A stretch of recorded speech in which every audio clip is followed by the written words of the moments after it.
Let's solve question 4.1. So, question 4.1.1. We have a quadratic equation. So, x squared minus 6x plus 5 equals to 0. Now we have two ways to solve it. Let's go first through a longer way and then I'll show you a shortcut. So, the first method is to solve it with delta. So, we have the delta formula, which is b squared minus 4 times AC.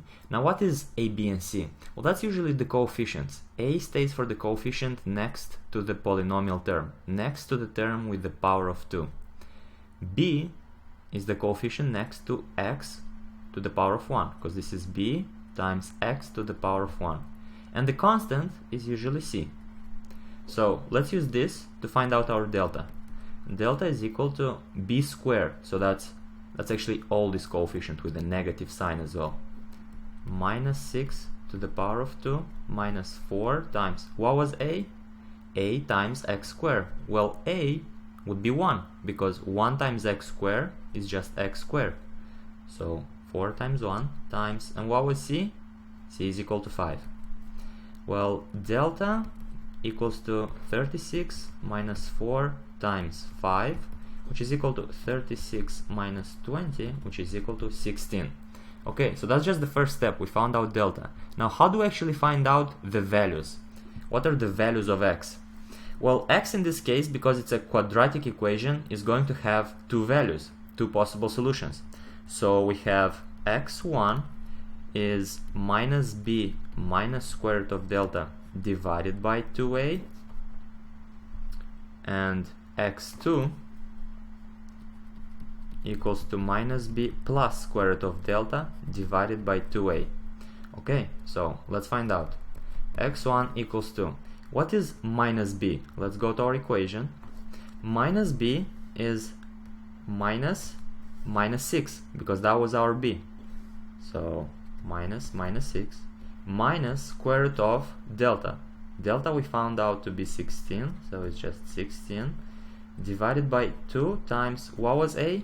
A was 1 from here, so 2 times 1, and the result is minus 6. Well, that's just plus 6, so 6 minus square root of 16, that's 4, divided by 2. 2 divided by 2 equals to 1. Okay, that's one possible x value. What's the second possible x value? Well, x2 is equal to minus b, which is again minus 6, plus square root of delta, which is plus square root of 16, divided by 2 times a, so 2 times 1. That's equal to 6 plus 4 over 2, which is equal to 5. So these are our x values. These are our answers. And that was the longer form. Remember, that was the delta. Whenever you feel stuck or you cannot use the short form, which I'm going to show right now, use the delta. The delta never goes wrong. Okay, now what is the second way to solve this question? Let's write the equation again and let's do it. So our equation is x squared minus 6x plus 5 equals to 0. Basically, we want to write this equation as a product of two terms. Now, how do we find out that product? Well, first, we deconstruct the equation. X squared is x times x, so we put x and x.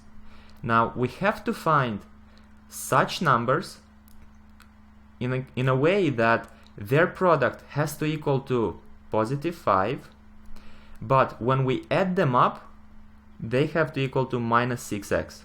So let me show through an example and we'll understand. Let's use minus 5 and minus 1. Look what happens. Minus 5 times minus 1 equals to plus 5. And if we multiply minus 5x, sorry, if we add minus 5x and minus 1x, the result is equal to minus 6x, which is the middle term. So that's our goal. Find out two numbers such that when we multiply, we get to the constant, and when we add them with the constant of x, we get the middle term.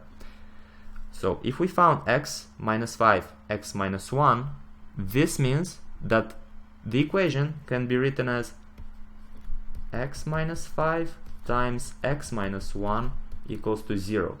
which means that either x minus 5 is 0 or x minus 1 is 0, which means that as a result either x is 5 or x is 1. Now look at these results, 1 and 5, and what was above?